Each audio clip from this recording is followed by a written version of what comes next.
Hi. So, I wanted to very quickly say thank you to BB5 for the comments that you've been giving. It's extremely helpful. Everyone who's been commenting actually is you guys are amazing. That's it. That's all I have to say. You guys are just amazing. Thank you. What I wanted to get across now is actually something pretty important for general. It's a general thing. I have PTSD of a certain type, which is called. It's under the category of combat PTSD. There's different forms of it. There's like capture PTSD or whatever that one's called, and there's a form where essentially you are. It's similar to like. I forget what the name of this is, but it's the right. It's like a German name that basically where you like start befriending your captors essentially, which is a little bit different. And but the point is, PTSD has different formats, and mine is combat, which is lucky, and it's even the form. There's like the guilty combat PTSD where you freeze and all your friends around you get killed or something, and you're the sole survivor. That, in my opinion, is probably the worst possible type you could have. I have the one right next to it, which is just simple. I had to do stuff that I would not do as a person, like getting into these vicious fights in these. When I was younger, I was put in a lot of institutions. One's in Utah, actually, which is pretty funny, and. So there was a lot of when I was 13 and I turned 14 in this place called Island View. It's pretty funny considering there was no freaking water anywhere other than Salt Lake City. That whole place is messed up. Utah, that most treatment centers are put in Utah because the laws around child abuse don't exist. Effectively, you can abort a child up to the age of 18. I mean, if you kill a kid in Utah, and I am being a bit hyperbolic, but not really, there is very little repercussion that could possibly come back at you if they're under 18, because they're simply someone else's property. They're like my parents' property. Anyway, so I was sent to this place, and I just want to give you context of why this is, what is this in the first place. I've said I have PTSD. Let me explain. I was there for 8 months, almost 9, and I had to, essentially in the third day I was there, their view of how they changed people is it was a single building. It was barely a building. It was like 30 foot wide. It looked like it had been constructed makeshift. It looked like a giant outhouse or like a giant shed. Like, those big metal sheds? It was like a scaled up version of that, but it was maybe 400 feet in long, and it was 30 feet wide, and these rooms were like 4 beds each room roughly. There was a couple that had only like 2 beds. And they were bunks. I always stayed with just one roommate named Mitchell, who I actually, that's another story, but we ended up becoming really close. The PTSD set in on the third day when essentially this guy named Mo, who I have it's an aspirin, by the way, I have a headache. Sorry, no need to do that on camera, I just had to do that in general. This guy named Mo essentially didn't like what I was saying, and I was like, I need to go talk to my parents. Let me call my parents. They don't know. Like, you're basically, you get up, you go through these idiotic therapy sessions where you all sit around a freaking room and everybody talks about how pissed off they are at their... I was on the purple team, which is the, like, emotionally challenged team. There was the orange... was it orange? Yeah, it was orange, not red.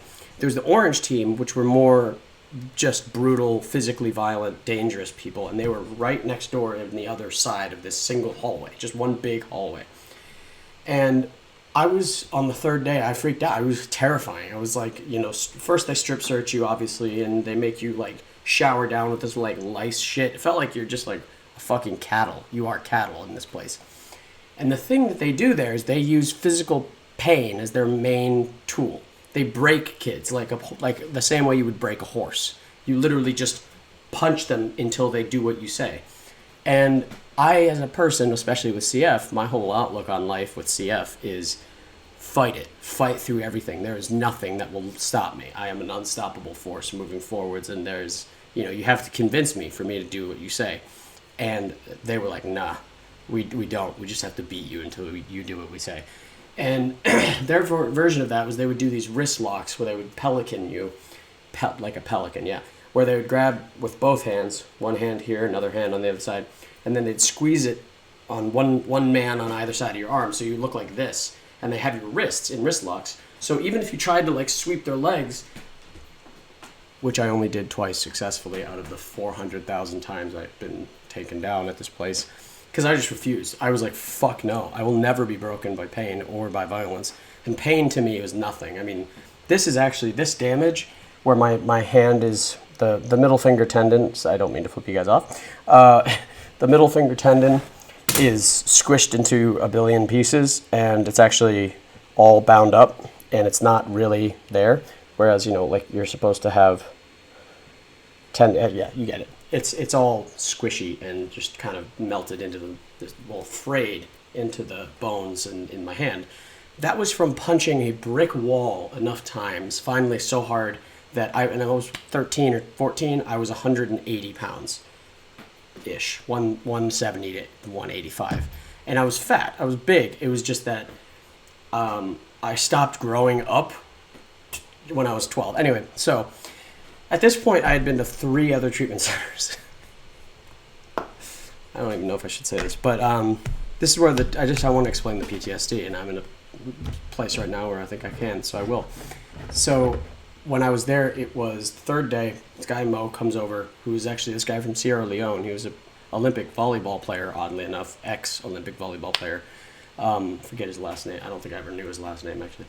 And he comes over and he was, I forget what it was, but I was asked to talk to my parents, and he just got fed up with it. And he wanted to give me a timeout where they had a quiet room. That's what they called it. It was an 8x8 goddamn cell where it was just white bricks all around you, 8 feet by 8 feet. It was an octagon.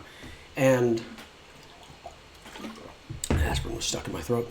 And they tried to bring me in there. And as with CF, there's kind of an inherent minor claustrophobia that I don't really have now, but I mean, no one likes being put in a small cell, the fucking frozen floor with no shoes, and it's meant to literally cool people down. It's also very cold, which I actually like. I like the cold.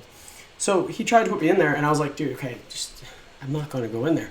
So he first drags me like this with one arm, and I'm like, are you serious? Like, I was just at this point, I'm 13. I was like, this is the first time I'd had this experience. Like, are you really? And I was like, he's, like really hard, like showing me like I can break your wrist if I wanted to, because he has it like this in his armpit, my whole arm in his armpit. Anyway, we get there, I'm in the cell, and after like 10 minutes, I'm like, dude, okay, let me leave. And I started getting a little heated. I was like, you can't do this. This is insane. This is fucking child abuse and all that whatever bullshit. This is the beginning stage. And so finally he like hits me, pushing me back, and I just instinctively popped him in the nose with my left arm, just like, he goes like, and he just goes, and blood coming down, and he just walks away. He's like, oh, no, I forget what he said, but essentially it was like, red alarm, he did it, he hit me, we have excuses now to go beat the fuck out of him. And so then this gigantic guy, Brian, who was actually a nice person in general, he's one of the few people there was a nice staff member, comes charging down. And he just gives me this look of, I'm going to kill you. And I'm like, you fucking, I dare you. And so we basically tackle, and it looked like this. He's a fucking wall, and I go, whoop. And then that's followed up, of course, by him taking me down and doing the 2-arm thing. You got 2 people on either side. And this is where it gets fucked up.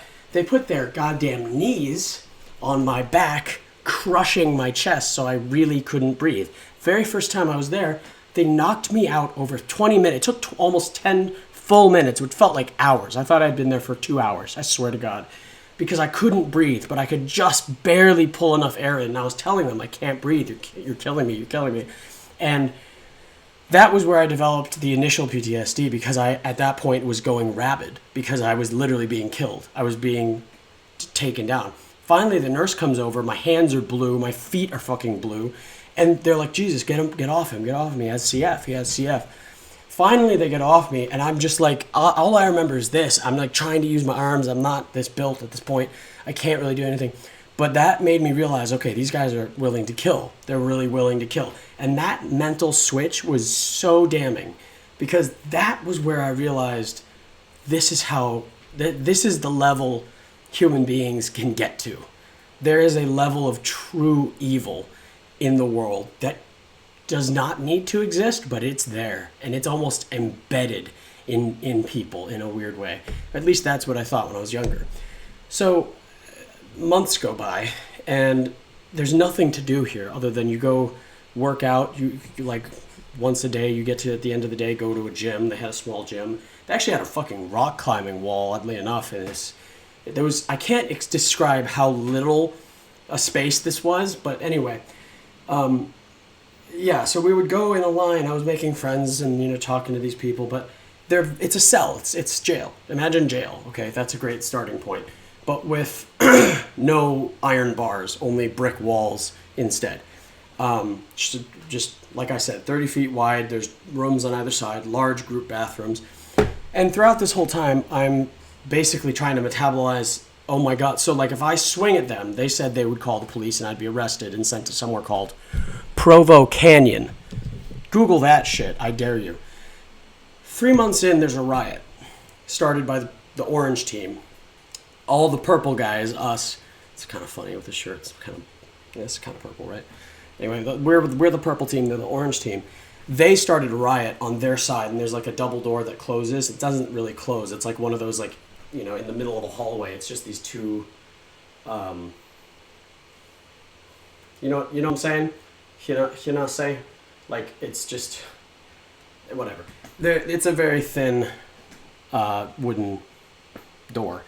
Anyway, and so they tried to lock it, and I, being me, of course, charge headfirst towards it, break through it, and snap the bottom lock off, and I'm just suddenly in this room full of people throwing chairs, and these things are like 150-pound wooden chairs, throwing chairs. There's this kid getting restrained who's on, like, 2 people were on the ground. There were 3 or 4 staff members everywhere. I think Mo was actually dealing with someone who was punching him. He got his tooth knocked out, or at least, I don't know if he got his tooth knocked out or if he got it really badly damaged because he had a huge thing on his lip. That kid got arrested and sent to Provo Canyon. Then the kid, Jake, who I will never forget, got his fucking head crushed. You can Google Island View riot, kids or death, whatever. Google it. And you'll probably find one of the 3 riots that happened there that was, like, notable, where the police all showed up. And the first one was just, it was like the whole time there was just, it was training me the exact opposite direction they wanted to train me, because the therapist I had was psychotic. He had a child who had died of cancer. His daughter had died of cancer. He was about 50, 60 years old.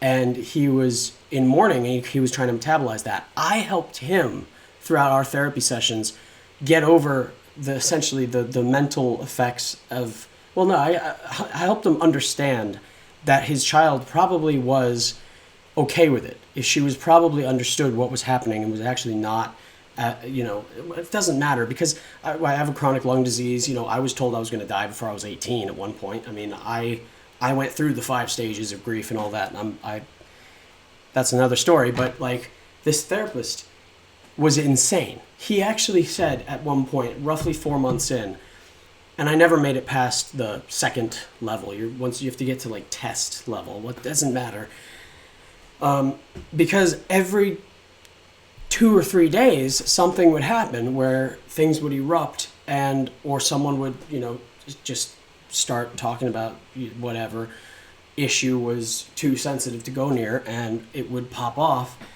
And by pop off, I mean things would go extremely awry. And what caused the real PTSD was not just being there that long, but also the constant restraints and violence that were like, I just got to a point where I was like, I actually had a plan at the very end when they were keeping me in that cell, by the way, for 3 weeks. They just solid 3 weeks straight. I was only allowed to stay in that cell. And they said, and my therapist said, every time he does anything, if he does anything, then this is where they're trying to break you with violence again. take him down for the maximum legal amount of time, which is 30 minutes, where they are pressing on my back. And he said this, I shit you not, I swear on my life and God, he said, make it as uncomfortable as possible every time you take him down. That was the, like, you know, when new staff members show up on the little list, they get that in their, like, daily report of, oh, okay, so every time Robert does anything, we are going to beat the fuck out of him. So finally, when the last riot happened, I did go apeshit, and I did really fuck people up. I mean, I killed, like... So a kid got killed by a chair, hit him when he was being restrained in the head, and he died. He did not make it out of that conscious, at least. I'm pretty sure he died. But that was Jake. That was the guy who was being restrained on the ground, gets his head hit by someone, I don't even know who threw it. He just threw a therapy chair, which it must have been one of the gigantic children, these guys are around 17 to 18 now, in the orange side, who threw this giant freaking therapy chair. And all I see out of the corner of my eye, because I'm dealing with other stuff on the right, and also half this is kind of like phasey and blocked out, but just mentally, it's like going there is just, it starts purposefully blurring, because that's how I have it memorized, is like 7 or 8 walls between me and the actual event. But I hear this disturbing sound that's like an egg made of wood that just went like, and shredding of, I'm not going to go into it, just shredding of flesh. And I see his eye like halfway over here and his head was like morphed. Basically the guy who was taking him down didn't see this guy was throwing a chair. This guy was throwing a chair at the guy who was restraining him, who I don't know who that was. And he missed or hit him, I don't know, but all I saw was just crack and this thing slide off with part of his hair and scalp. So after that, I was like, oh, I'm never going to metabolize that one. And remember, I'm 14 or something at this point. And so, yeah, after that, I spent the next 4 or 5 years bouncing from place to place to place, because finally what happened was I went completely apeshit ham on one of the guys, and I lost it finally, and I did wreck his face. I just wouldn't stop until finally one of my friends, Mitchell, who was my roommate, who's also gay, that's another story, pulled me off. And he was a light dude. He was very effeminate, he's not the type of person to involve himself at all. He would usually stay in the corner. He was like a test. He was the highest level therapeutically, you know, all that. He pulled me off this guy, and it was like, what? And he just got me back into centered mode, because I was just wailing on this dude, and he just... So anyway, after that, I got sent to Meridel, Telos, Cherry Gulch, Vista del fucking parking lot, as I call it, Vista del Mar in California. An amazing treatment center, actually, in Malibu, which was pretty fucking cool.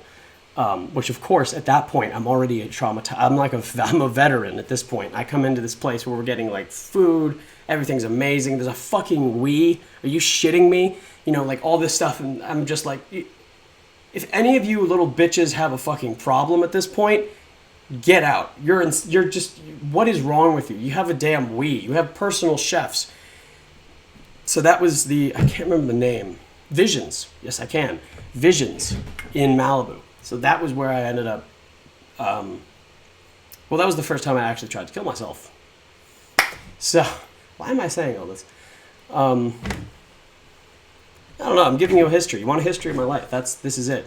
PTSD comes in many forms. And mine was a prolonged, 9 months after that. So I was going to get arrested in Utah, and my parents pulled me out eventually. When they saw the place, they finally actually saw where they had sent me. They were like, oh shit, that makes sense. That's why all these monthly phone calls were like him freaking out, going, why am I here? What am I doing? This can't be what you meant.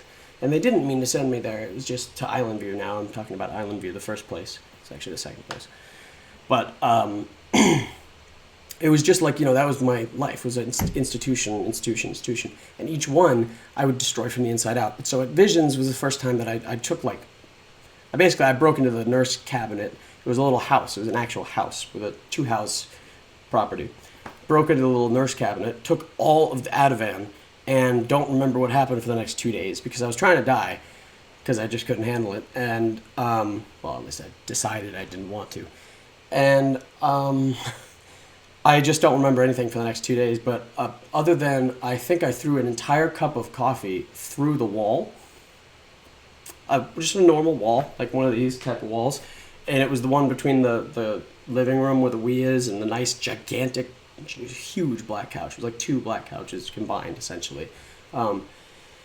And they finally grabbed me, and I actually accidentally overdosed on one of the medications again. I did the same thing. And that's how I got to Vista Del Mar, which is this little psych ward where my brain was, at that point, I thought I had done some permanent damage, and I probably did by trying to overdose like that. And I was in this fucked up little thing. And then they send me to Florida. Right? That's smart. Never thinking maybe I should just go home and try and get some actual therapy because I now need it because of all the shit that I've been going through these little stupid places. But no, then it's, let's go to Meridel. So I get these 2 cops, well, they're not cops, they're U.S. Marshals, to come and escort me from California, from Malibu, on a flight, and we go on the first flight, it's fine. One of the guys actually has a cocktail, which is pretty funny, let me have a sip of it. These guys are trying to, their job was to transport me to this place called Meridel in Texas, another RTC. It was actually very much like Island View Round 2, just in another state. So in Waco, Texas.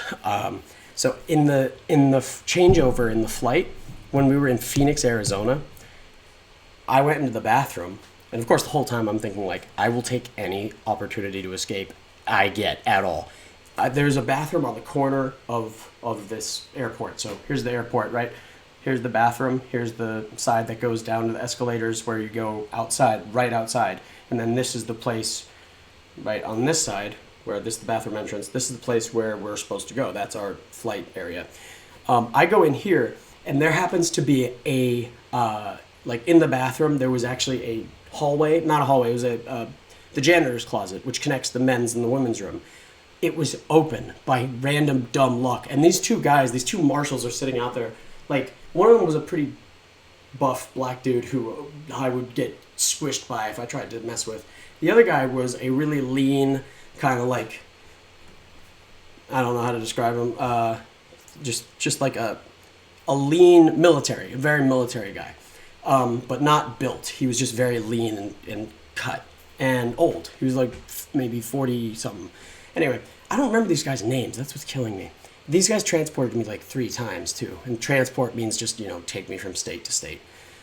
I get through that. I go into the women's room and straight out, and I fucking bolt down the escalator. And they didn't even see me. They were waiting apparently the whole time. And I get outside, bum a cigarette. It actually got a cigarello off the ground because I was freaking out.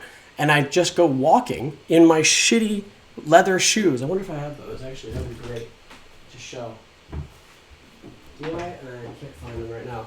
No, but I go in my. That's funny. They're trashy shoes. I didn't even have socks. I got really nasty blisters on my feet. I walked all day until it went to night. It was 1 a.m. I was just on the freeway. I was on the far right side of the freeway, hugging the side of the highway, trying to go at a decent clip, speed walking. I end up walking into the main part of Phoenix, Arizona, on just a main street where finally the highway ended. I turn left and just go down. And at first I went into a bookstore that looked kind of like a hippie-esque place, and I was went on Craigslist for a second. I used their computer to see if anybody would be willing to let me stay with them and that seemed really sketchy, so I was like, fuck that. And I'm walking down, and this is the craziest thing. A homeless guy who kind of looked like a Viking, he had blonde hair, he seemed like a nice person. It was one of those things, a human exchange. I could tell he was a nice guy. And I was like, hey, do you know if there's any place to stay around here? And I explained the whole freaking story to him. Legit, I just told him everything. I was like, I am a runaway, they were trying to transport me to another fucking treatment center. I've been blah, blah, blah.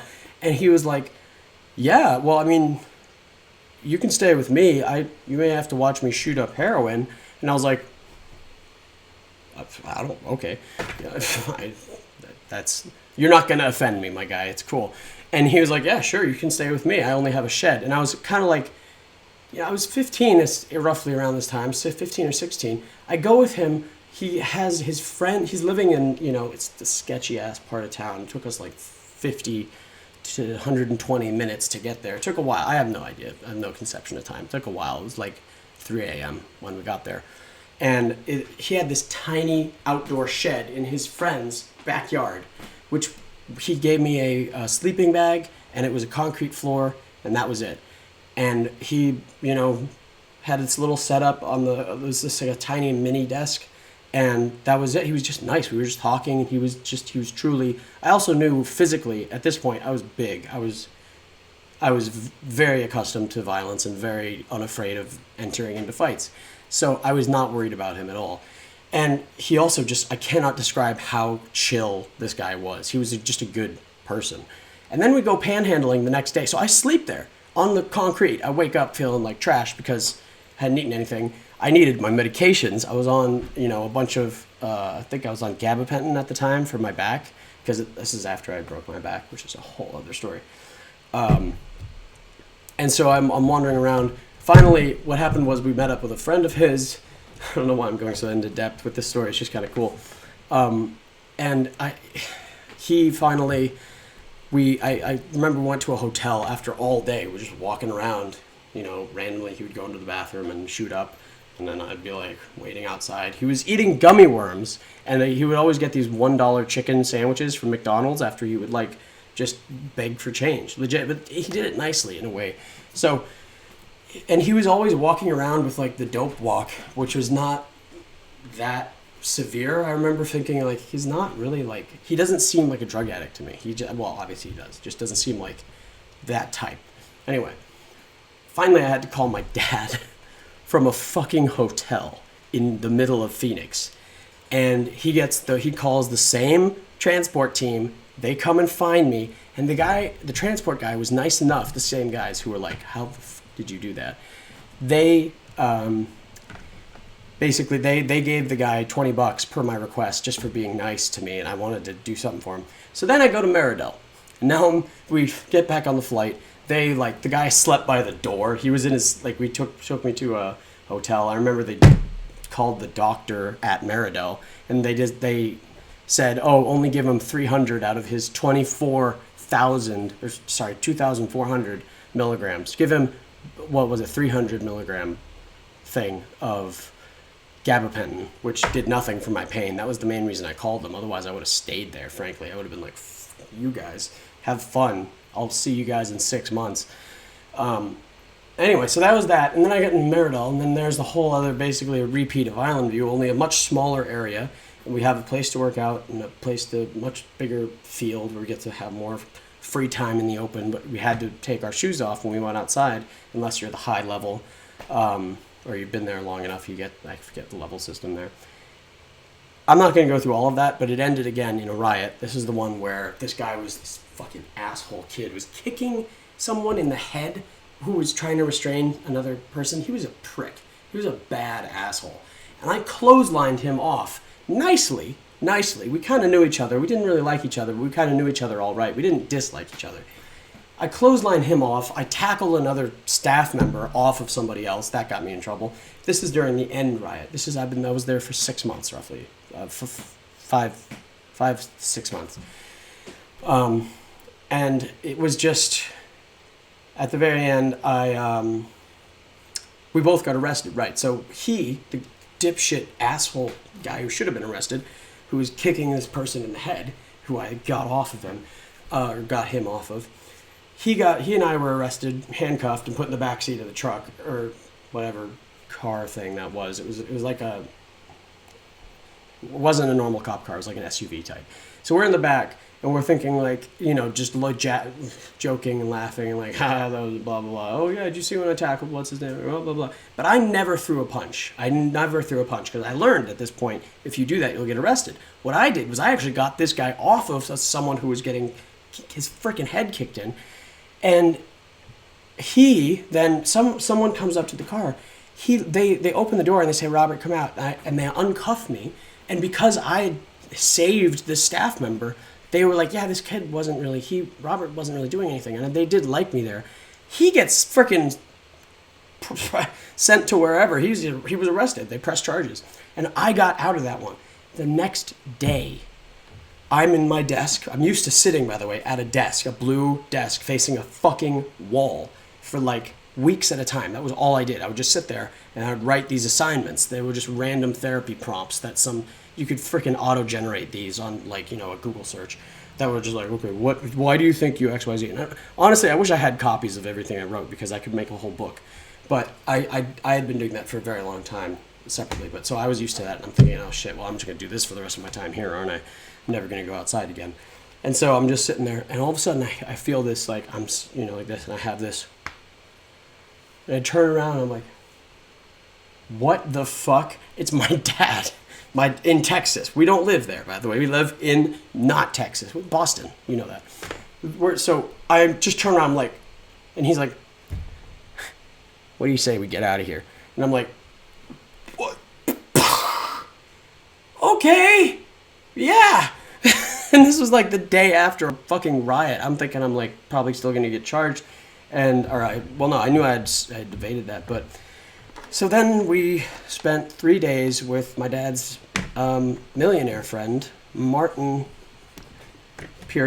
who owns a company called Carrington, which is pretty cool. It's an insurance company / dental thing. It's really funny.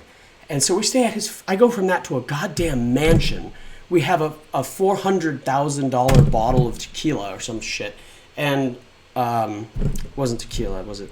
No, it was tequila at the end, but we had like a really expensive bottle of wine. We went to a freaking restaurant. It was also a Mercedes. This guy owns maybe 300 different cars. I'm not joking. 300 different cars. Martin Rinker. You could probably find him on LinkedIn. And so like this was the thing. And then finally I get home. That's where PTSD set in.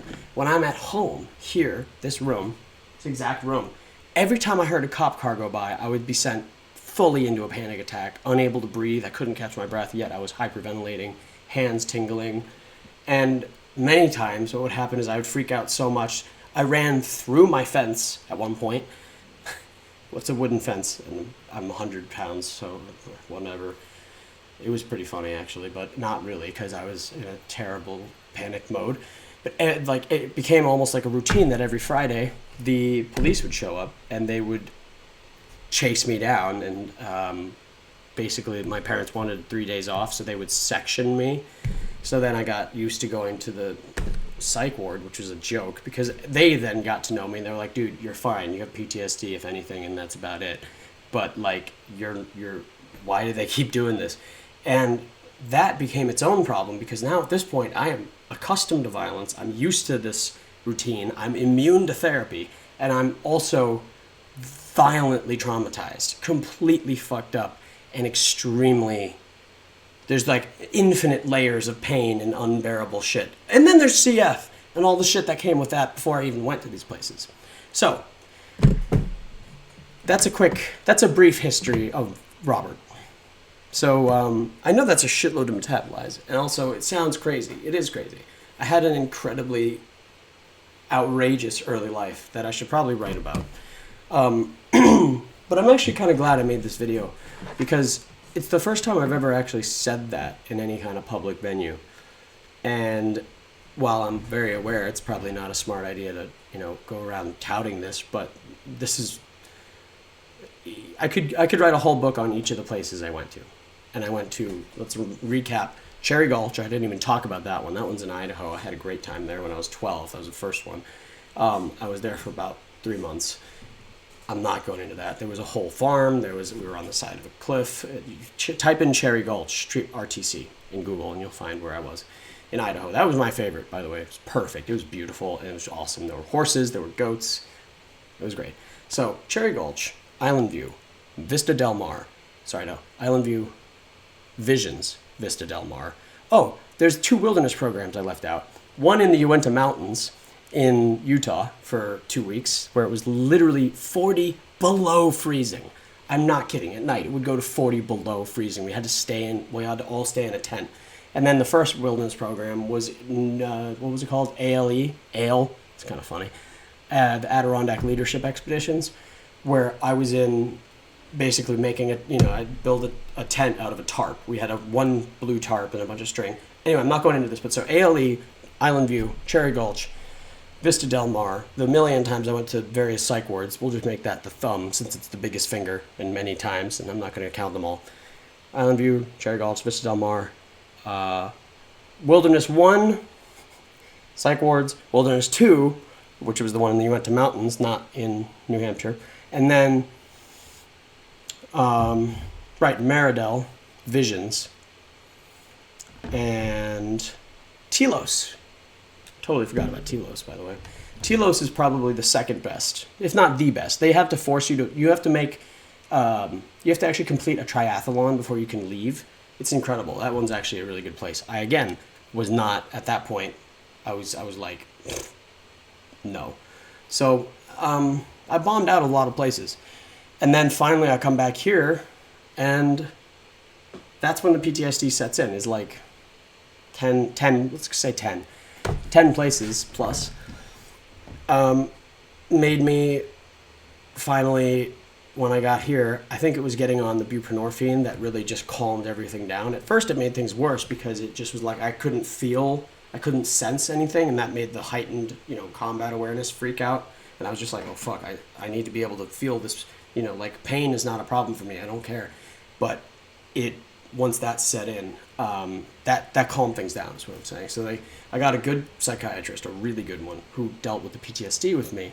She was incredible. She actually but she went through so much of that it made it tolerable and made it livable. And now I'm 22, almost 23, and I'm at a point where it's like I have all of this, and I've been for the last 2 years just chill, barring minor episodes where I essentially have all of that shit come back roaring into my soul and destroying me from the inside out. And I, break some whatever, or I get silly drunk and I don't drink anymore. But barring, I think 3 times that I had bad episodes in the last 3 years, or 2 or 3 years. Yeah, 3 years. I went through an online high school then. I did 2 years of online high school. I got a diploma. I was the fucking graduation speaker. This is kind of funny. Profile and Courage Award. Yeah. So, a brief history of time. I'm going to stop it here because that was about all I wanted to say and more. So, that's all I wanted to say. That's all. Sorry, I'm kind of lost here. That's a lot to say. So, there you go. I'm going to leave that as that is. This is just like an artifact that will be unedited and just touched. This is just it as it is. My rendition, the first time I was ever able to publicly, or in any way actually, get all this out. So it's out there, minus all the details of many of the places. And that's it. That's all I wanted to say. That's where my PTSD comes from. If you were wondering why I have PTSD or what type it is, it's combat. It's from being in all these ridiculous places and having a outrageous life that would not even be believed if it was in a fictional novel. And yet that's been my life. So I was the graduation speaker, and I got the diploma, and I went to Northeastern University. What? Yeah, that was a moment. I was like, I just broke down crying actually when I visited there. It was actually during the tour. And then after, when I got home, I was broken. I had no conception of being able to go to a place what? I'm going to college? Like, I was expecting to die by the age of 20, guaranteedly. And I was living life in that manner. I was expecting it. I was okay with it. And then suddenly the whole potential of my own life opens up, and then etc. And then I get sick and come back and blah, blah, blah. So now I'm here. And now you're caught up. So, there you go. Yeah, that's it. All right.